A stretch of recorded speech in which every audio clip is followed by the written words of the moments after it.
Þetta er verkefni 13 í C-hlutanum.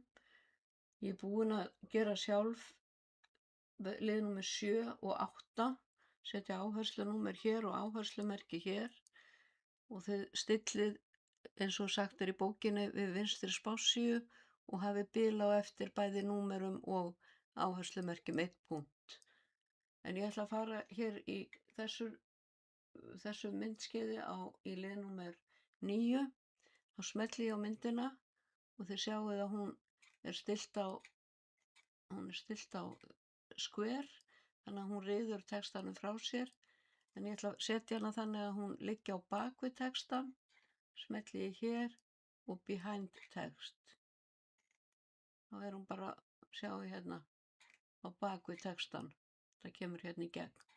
Og það er ágætt að staðsetja hana aðeins fyrir utan, þannig að maður getur gripið í hana ef maður vill færa hana eitthvað annað.